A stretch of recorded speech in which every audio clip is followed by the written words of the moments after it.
episode on the podcast. My badass executive women absolutely dominating out there. This week, I wanted to bring you something about how you can absolutely dominate and continue to thrive as a first time executive, and especially as a first time CEO. So I've been speaking to so many women out there that are taking all of the strategies, all of the content, everything that we are giving away, all of the women that are in our Power Up, our one-to-one coaching, and our Power Players, our group coaching group, women that have sat through our keynotes, and they are getting promoted after promoted after promoted, and it is amazing. But what they are finding themselves is it's a brand new world when you are a first-time executive, when you are especially a first-time CEO. So I want to give you all of the strategies that you need to take all of your success that you've already had and continue to set that on fire. So we've all heard the concept behind every successful man, right? Or behind every successful man is, an amazing woman, or behind every amazing man is a woman. And in our typical power strategies, we're going to say, fuck that.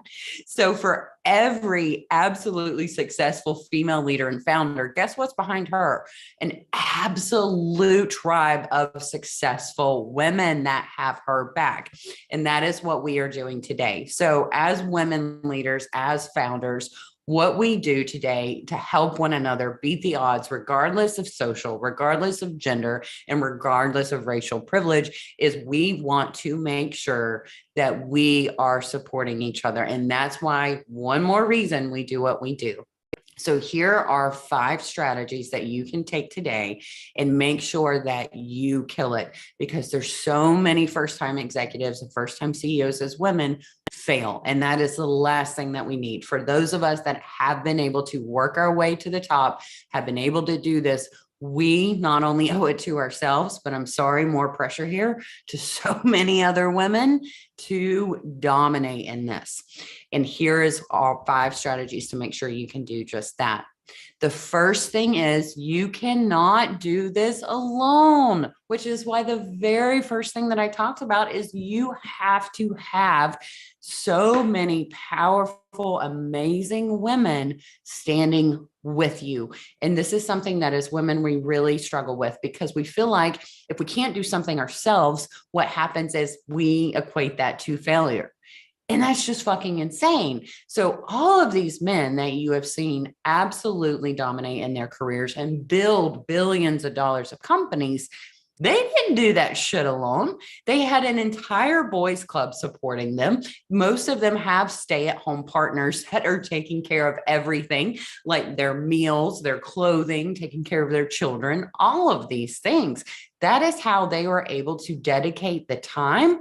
They are able to dedicate all of the energy and preserve that energy so they can show up to work every day and absolutely dominate. And I am not saying to be successful CEO as a woman that you cannot take care of your own children. Please don't get me wrong. What I am telling you is you will need to have as many amazing women standing behind you and supporting you for you to be able to do that. So the first thing that you need to do to make sure you have this amazing board of directors, your personal board of directors, is you have to get rid of anyone that is in your life that is bringing about negativity. You do not have fucking space for these people. You don't have space for these people. They're going to do nothing but tear you down. Axe them today. I say this a lot throughout the podcast. I say this a lot through all of my content. I remind a lot of my clients on a daily basis, you don't have room for these people. These people are going to be an energy suck. They are just going to take all of the passion. They're going to literally reach into your soul and take what's good and rip it out of you. You cannot do this.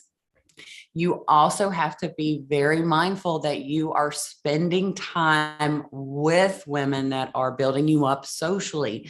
So a lot of times you get named in this first-time executive or a first-time CEO, and you go down this rabbit hole of busy, busy, busy, and you immediately start canceling on your friends, on all of these things that bring you a lot of joy, a lot of stress relief, and a lot of time for creative freedom. And all that does is ensure that you work yourself into a very early termination in this new job. You cannot do that. So stop canceling on your friends. If anything, I want you to double down on your social activities with other women. And then I want you to delegate anything and everything in your life. Do not continue to clean your own home. Do not continue to cook all of your own meals. Do not continue to do your own laundry. Do not continue to do your own finances. Delegate all of this. And I hear you saying, but they won't do it the way I want it done, or I don't want someone in the home cleaning. They're going to see, all my unmentionables.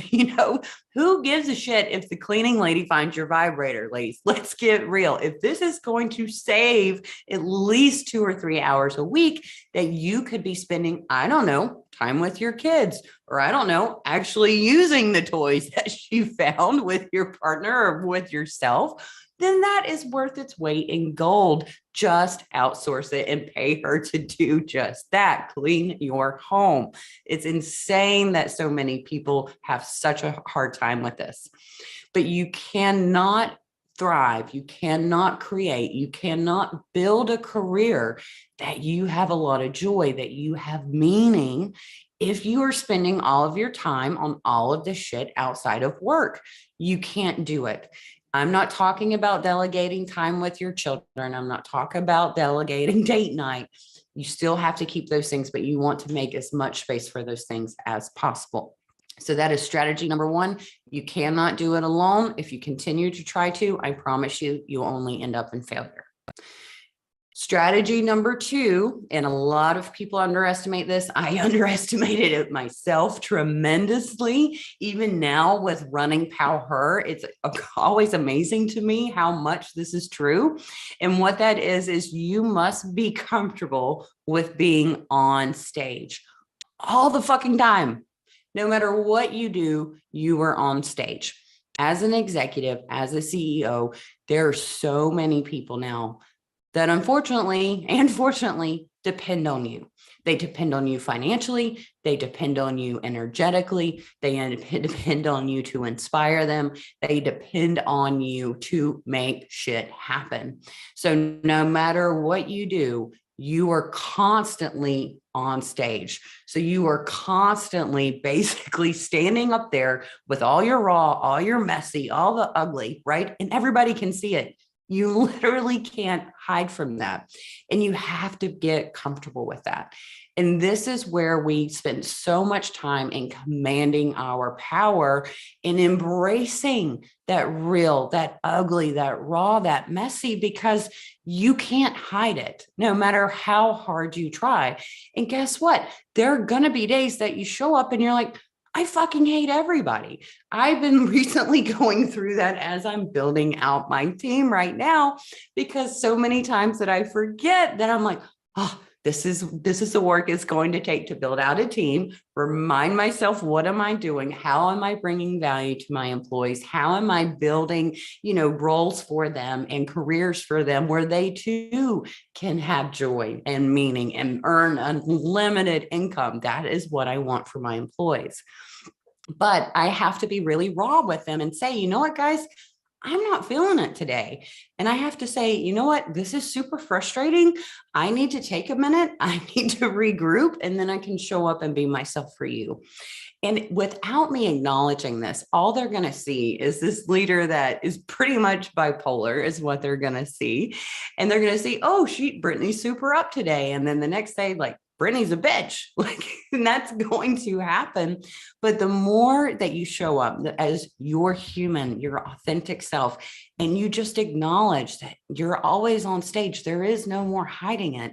The more you embrace that and actually use that to learn, use that to preserve your energy, and you make a constant effort to do just that, to realize that you have to preserve energy, the energy you got to show up with every day, that positivity you got to show up for, you need to embrace that and really understand that whatever you're doing to take care of yourself when it comes to self-care, you need to quadruple down on that during this time, because you cannot perform like the CEO that you are, like the executive that you are on that stage every day if you're not taking care of you.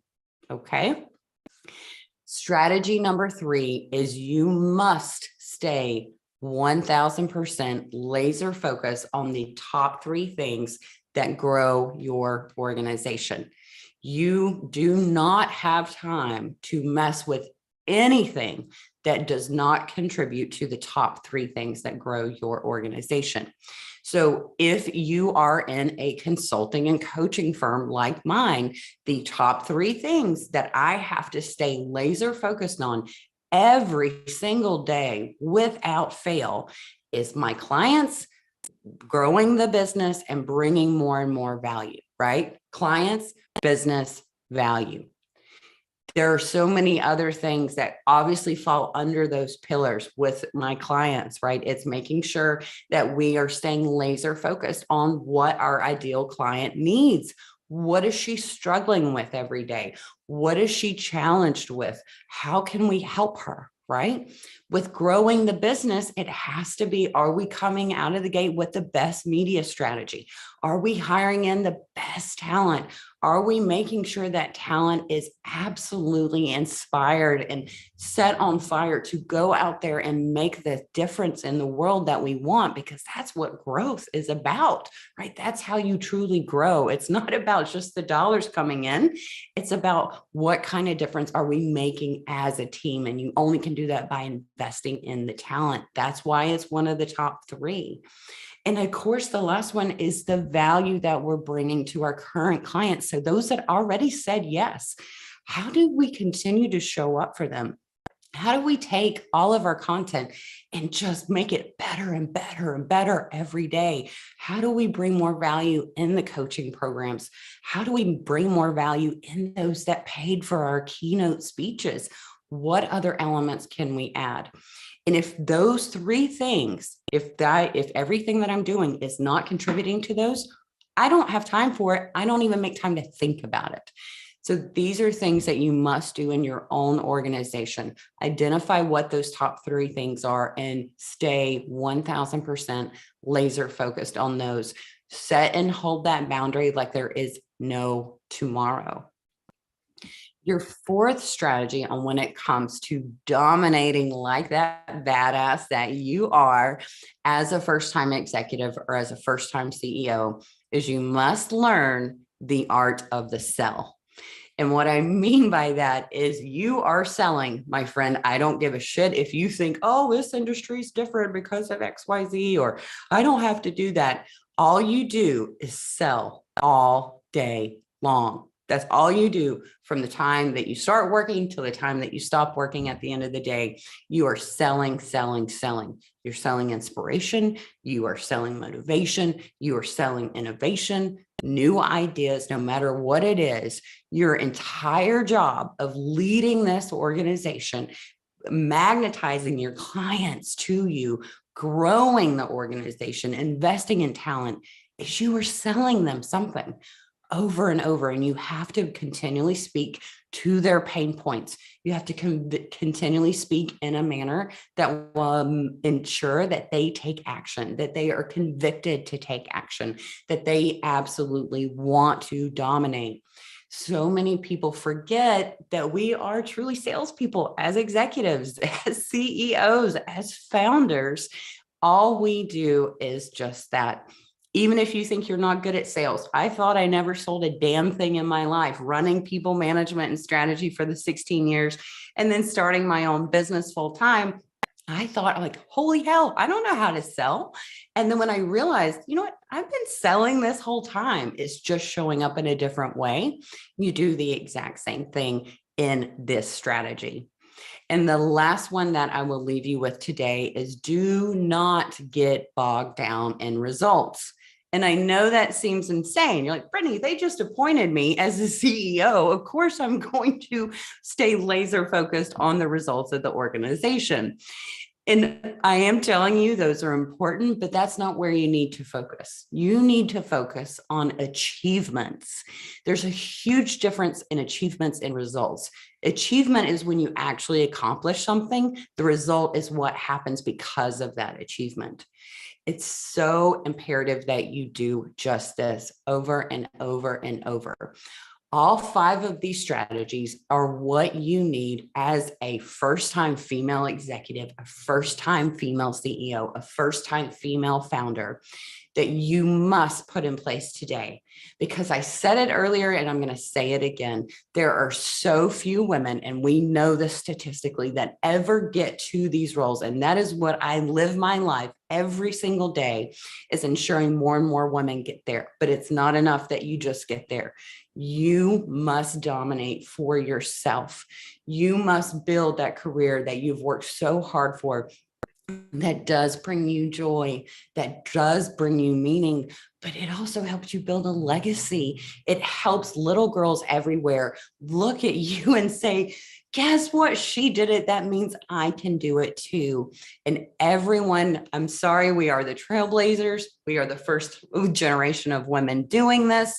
And this is what we have to get back to society. So if you're serious about this today, if you are serious about making this your legacy of absolutely dominating as a first-time executive, then these are 5 strategies you need to do today.